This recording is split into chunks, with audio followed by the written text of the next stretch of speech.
உங்க ஸ்க்ரீன்ல இருக்கிறத பார்த்தோனே ஒண்ணு தோணும். இது நேத்திக்கு போட்ட ஷார்ட்ஸ் ஆச்சு. இன்னைக்கு அது இருக்குன்னா அப்படியே ஸ்வைப் பண்ணிட்டு போயிடாதீங்க. இது வந்து அதோட சொல்யூஷன்ஸு. அது கிடையாது. ஸோ ஆனா வந்து நான் டிசப்பாயிண்ட்டா இருக்கேன். ஏன்னு பார்த்தீங்கன்னா வந்து யாருமே வந்து இதுக்கு ஆன்சர் பண்ணல. போன வாட்டியாவது வந்து ஒருத்தர் ஆன்சர் பண்ணியிருந்தாரு. இந்த வாட்டி அப்படியே 2, 3 பேர் ஆன்சர் பண்ணுவீங்க அப்படியே இம்ப்ரூவ் பார்த்தேன் அதோட சரி வியூவர்ஸும் குறைஞ்சு போயிட்டாங்க. அதுக்கு வந்து 321 வியூவர்ஸ். ஆனா இதுக்கு வந்து 162 வியூவர்ஸ் தான். நான் வந்து இந்த வாட்டி டபுள் ஆகும்னு நெனச்சேன். அதுவும் டபுள் ஆகல. யாராவது ஷேர் பண்ணுவீங்க, மத்தவங்களுக்கும் அனுப்பி அவங்களையும் பண்ண சொல்லுவீங்க அப்படின்னு நெனச்சேன். ஓகே. அடுத்தடுத்த பசங்க பண்ணுவீங்கன்னு நம்புறேன். அண்டு ஒரு சப்ஸ்கிரைபர் எக்ஸ்ட்ரா ஏறி இருக்கீங்க 8வது சப்ஸ்கிரைபரா. அதெல்லாம் விட இதையும் பண்ணுங்க. அதையும் பண்ணுங்க. இதையும் எனக்கு கமெண்ட் பண்ணுங்க. என்னென்ன ஆன்சர்ன்றத. ஏன்னா உங்களுக்கும் நல்லது, எனக்கும் நல்லது நடக்கணும். அதுதான் பண்றது இது. ஸோ நீங்களும் செஸ் வந்து நிறைய டாக்டிக்ஸ் தெரிஞ்சுப்பீங்க. அதுக்காக தான் இந்த வீடியோ போடுறது.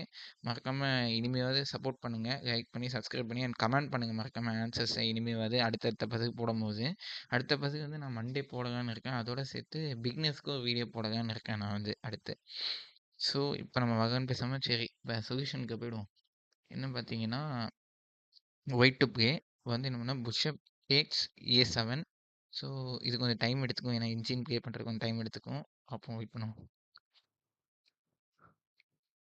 ஹார்ஸ் கட் பண்ணிடுச்சு. ஸோ நெக்ஸ்ட் மூவ் நம்ம என்ன பண்ணணும்னா ரூக் மூவ்ஸ் டு B1. என்னன்னா இங்கே நம்ம வந்து நைட் வந்து ஃபோர்ஸ் பண்ணுறோம் to move to the A4 square. ஏன்னா இப்போ C4 ஸ்கொயர் மூவ் பண்ணால் புஷ் வச்சு கட் பண்ணுவோம். இல்லை D3 ஸ்கொயர் பண்ணால் இவன் புஷ்ஷை வச்சு கட் பண்ணிவிடுவோம். ஸோ அவங்க அங்கே தான் போய் ஆகணும் இப்போ நைட் எடுத்துகிட்டு. ஸோ நம்ம என்ன பண்ணுறோம்னா அடுத்த மூவ் வந்து rook moves to A1. So இங்கே வந்து டபுள் ரெண்டுமே இப்போ ரெண்டு நைட்டுமே அட்டாக்கில் தான் இருக்குது. ஸோ இந்த நைட் நோட்டினாலும் அந்த நைட் அடிச்சிருவோம். இல்லை அந்த நைட்டை நோட்டினாலும் இந்த நைட்டை அடிச்சிருவோம் நம்ம வந்து. ஸோ இப்போ வந்து நம்ம என்ன பண்ணுவோம் நைட் எடுத்தோம் கட் பண்ணிவிடுவோம். கட் பண்ணிட்டோம்னா இப்போ என்ன ஆச்சுன்னா இந்த இடத்துல வந்து ஒயிட்டுக்கு வந்து அட்வான்டேஜ் ஜாஸ்தி ஆயிடுச்சு இப்போ இந்த கேமில். So white wins. அதாவது வந்து நீங்கள் கேர்ஃபுல்லாக இதுக்கப்புறம் மிஸ்டேக் பண்ணாமல் கரெக்டாக விளையாண்டிங்கன்னா ஒயிட் வின்ஸ் இந்த இடத்துல. ஸோ இந்த பசு யாருக்கும் பிடிச்சோ மறக்காம கமெண்ட் பண்ணுங்கள். நான் அடுத்தடுத்த பசுக்கு நான் வந்து மண்டே போடுறேன் அண்ட் அதோட பிகினர் வீடியோவும் போடுறேன். அடுத்த வீடியோ சந்திப்போம்.